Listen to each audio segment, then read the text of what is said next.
Ian Robertson, member of the Board of Management of BMW AG and chairman of Rolls-Royce. You've got three beautiful vehicles that you can choose from. This is true. Mini, BMW, or Rolls-Royce. Or motorcycles. Oh, that's true. Yeah. How are you managing in this economic downturn? You know, around the world we've got mixed market conditions. We're enjoying a lot of success still in Asia, in the Middle East, and in parts of what were Eastern Europe.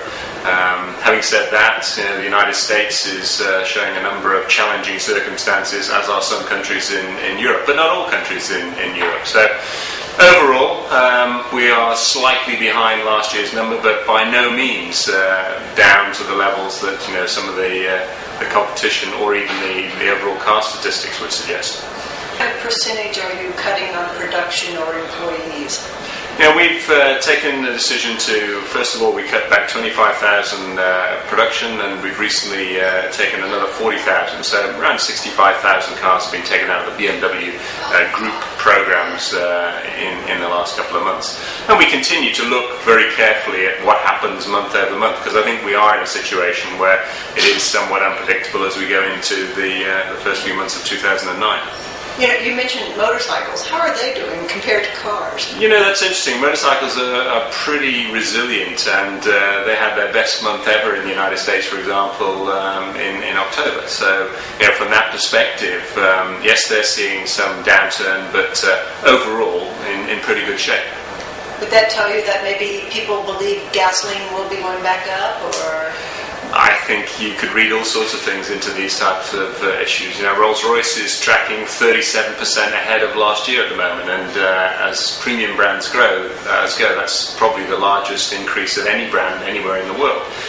Equally, the Mini brand is substantially up year over year, so you have opposite ends of the size there in terms of vehicles, with very strong statistics.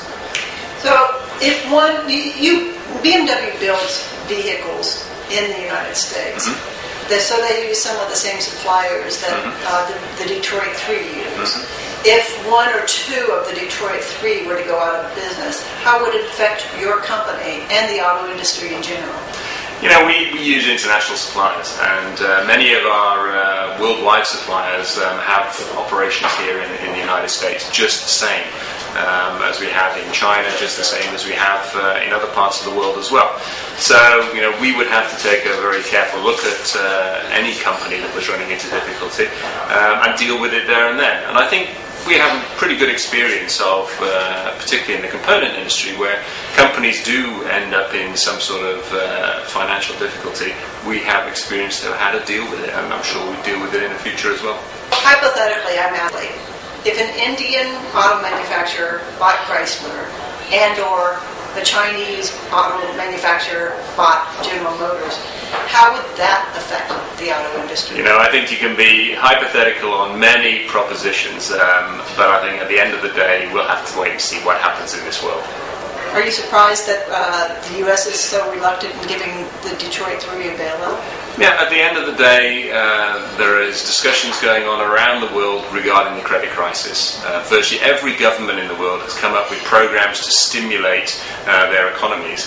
And I don't think the auto industry is alone in what's happening. This is affecting everybody in most walks of life. And really, the answer to the question is, how do we actually stimulate more liquidity back into the financial markets? And how do the banks actually start to do what they've done in the past? And that's the real challenge for everyone. And I think, as a company, we still enjoy a very positive financial base, which means that we're still able to fund our dealers, we're still able to continue our investments, and that puts us in a strong position not only today but as we go into the future as well.